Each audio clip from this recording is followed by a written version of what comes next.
পশ্চিমবাংলায় বর্ষা ঢুকে গিয়েছে।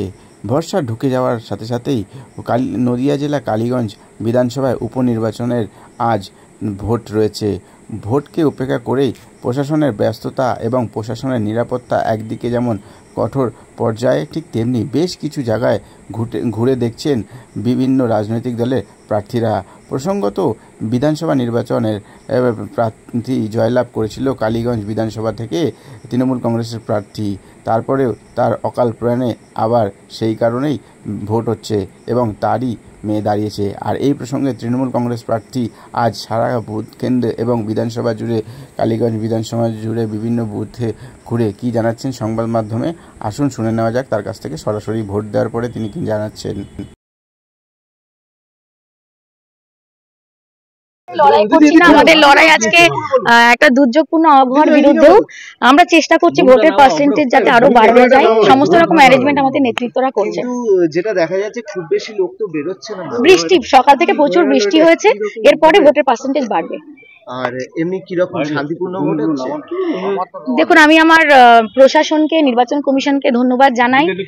এখন পর্যন্ত ভোট খুব ভালোভাবে, সুস্থভাবে মানুষ দিতে পারছে। সবার কাছে আমার বার্তা যে আপনারা নির্ভয়ে, নিঃসংকোচে আপনাদের সবথেকে বড় অধিকার সংবিধানের ভোটাধিকার, সেটা প্রয়োগ করুন। সকাল থেকে বিজেপি প্রার্থী তিনি অভিযোগ করছেন যে বুথে বুথে নাকি এজেন্ট বসাতে পারছেন না।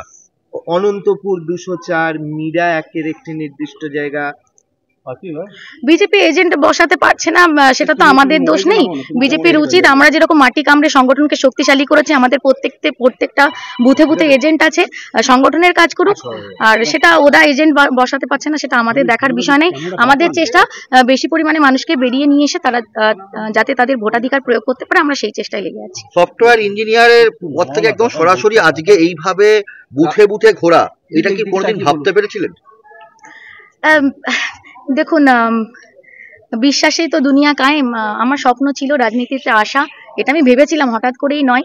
ভীষণ ভালো লাগছে আজকে, আমি ভীষণভাবে গর্বিত একজন নাগরিক হিসেবে এবং একজন প্রার্থী হিসেবে। আজকের এই দিনটি আমার জীবনে অত্যন্ত গুরুত্বপূর্ণ একটা দিন। এবং আপনারা জানেন যে একটা মানে দেশে সংবিধানের সব থেকে বড় যেটা অধিকার, সেটা হচ্ছে ভোটাধিকার। সেটা আমি প্রয়োগ করতে পেরেও গর্বিত, খুশি। এবং আমি মানুষকে আহ্বান জানাচ্ছি, আপনারা সকলে আসুন, ভোট দিন এবং একটা শক্তিশালী, উন্নয়নমুখী এবং সহানুভূতিশীল কালীগঞ্জ গড়ে তুলুন।